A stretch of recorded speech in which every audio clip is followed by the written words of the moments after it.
Hi everybody. Okay, I know I said I wait, but Bold was too good, so I'm doing the video now. Um, okay, so oh boy, oh boy, oh boy, oh boy. Um, okay, so we have Remy as Dario or something, being the one to fix the air conditioner in the house mansion. So he's stuck on. Don't I know you from somewhere? That thing. Okay. And she says, no, I don't think so. And then he says, no, wait, I know.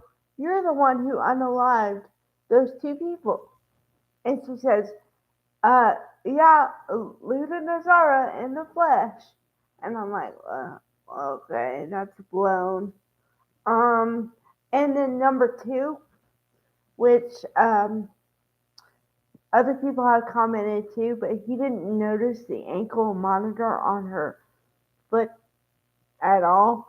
And I mean, it's very noticeable. I mean, it's like, okay, um, I don't know if you've taken a close look at Lucy Yamada, but she's a really thin girl, and then she's got this big, chunky, you know, monitor on her foot, well, leg, you know. So it's like, how did you not notice that? Um, yeah. Okay. So that's one story. And we're kind of building up here because we don't know what the connection is going to be between these two people. We don't know if it's going to be friendship or something else or whatever. Now, I don't know. Maybe it's in my makeup, but whenever I see two people, I automatically think, okay, they may be a couple, just automatically. So there's that storyline. Okay, storyline number two, which is going to be a big mess, is the Luna's paternity thing. Okay, um, okay. One aside for a quick second here. I gotta say, the wardrobe is on point. Okay, we clearly know spring is coming due to the outfits. Let's start with Sheila. Okay, I didn't notice it on Friday, but she's wearing this pink top. Love it, love it. Oh yeah. Okay. And let's see. Well, I like Luna's wardrobe too. But oh, Carter. Finally, we get to see Carter today. Woohoo! I'm always happy when Lauren St. Victor's on. He's my man. So, I saw the shirt, and man, he's got biceps for days. Just saying. Okay, okay. Back to storylines. So, because we start with Carter, we see him first, and then Daphne Rose joins him. But it's really weird because she goes into this whole uh, kind of monologue before the dialogue of, well, I usually don't come to pizzerias, but for you, Carter. Okay. So, and then apparently they're still going with the her scent is so intoxicating that it stops men or people in their track. And I say people because Hope apparently had the same effect about a week ago when she smelled Daphne's perfume before she entered the room. So, yeah. Okay. Now, they're still going with uh, Daphne is supposed to be his voice of reason because although she stopped with the whispering in the ear, she's been saying the same thing over and over again. Well, I know some very powerful people, and I've seen it what happens when they regret what they've done. Do you regret what you've done? I'm sure that when you spend nights alone, all you do is think about what you've done. I'm like, all right, already.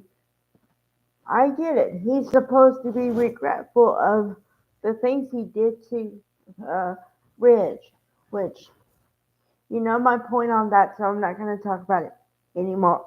But yeah, okay. That's storyline number one, or like a half, I guess. Okay, storyline number two is just the Luna Cloud. And I'm going to say Cloud because, like I said before, it's going to affect everybody on the campus in some way or another. Either either people are going to be related that weren't related before, or it's going to mess up people's lives, that whole thing. Okay, so I'm waiting, like, I'm sitting on pins and needles watching this going, okay, is he going to tell her? Is he going to tell her? Is he going to tell her? Please tell her, please tell her, please tell her. Okay, so then he goes through the whole diatribe of, well, um, well, Poppy and I had a thing a long time ago, and uh, I found out after she was pregnant, and she told me she was pregnant, but she told me over and over again I was not the father. So I'm like, all right, all right, all right. But you gotta tell her that, like, Luna is your daughter. Luna is your daughter. Okay.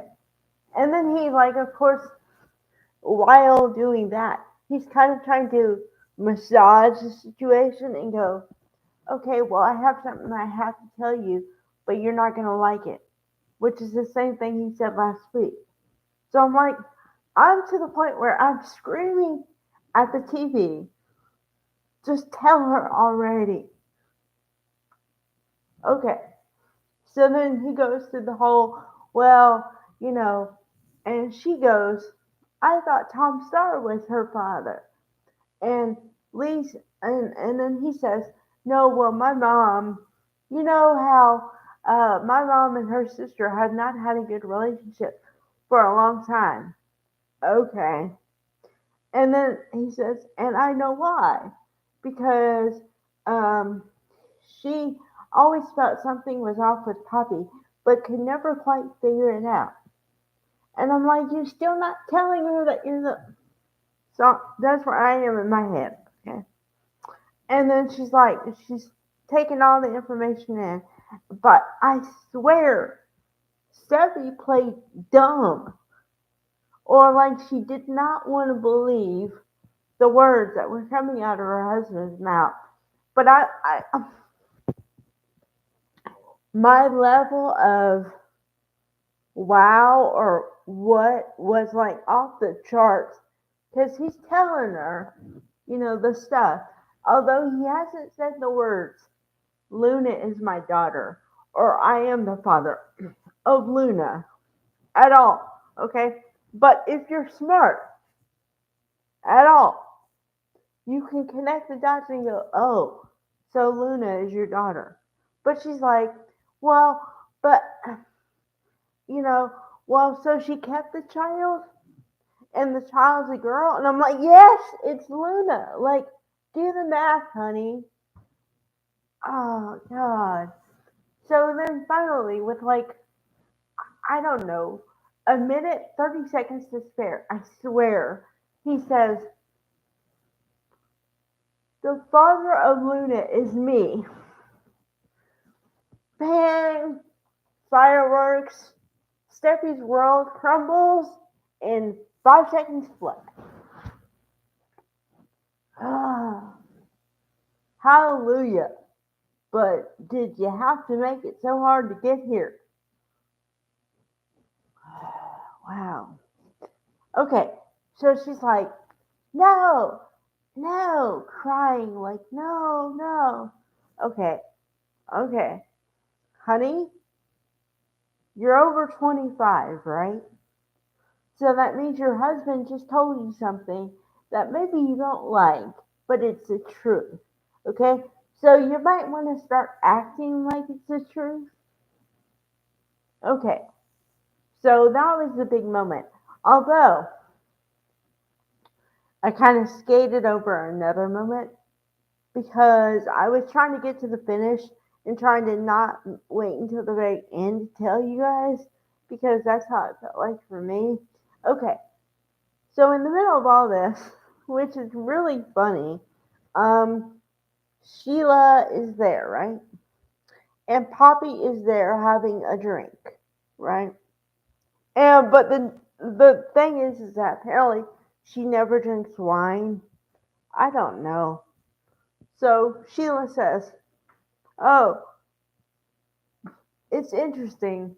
I don't think you ever drink wine, do you?" And she says, "Well, no, but I'm going through a lot." And she says, "Yeah, well, yeah."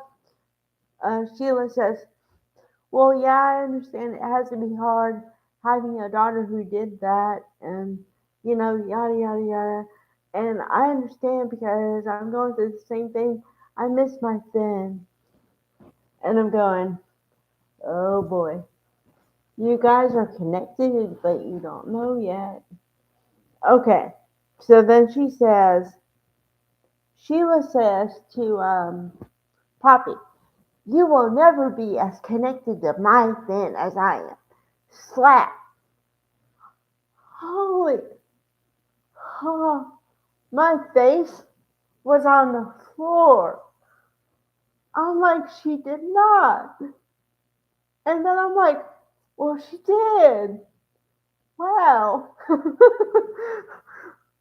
And then she, well, no, she didn't slap her, but she like kind of threw a drink in her face. And she tried to play it off like, oh, well, what, oh, it slipped, like one of the, oh, it slipped things. And I'm like, well, I thought she slapped her. I don't know. But anyway, she threw a drink in the face, and then Poppy was just sitting there, stunned. But I'm like, all right. And I'm like, oh boy, these people are related. Wait until, okay. So, oh my word. Okay, so the bomb has been dropped. Now, the other secondary bomb is that these people who don't want to be related, maybe, are related for life. Oh boy. Oh boy. Oh, wow. I needed that on a Monday. Although, man, when you're screaming at the TV, just tell her, just tell her, no good. Yeah. All right. Bye, guys.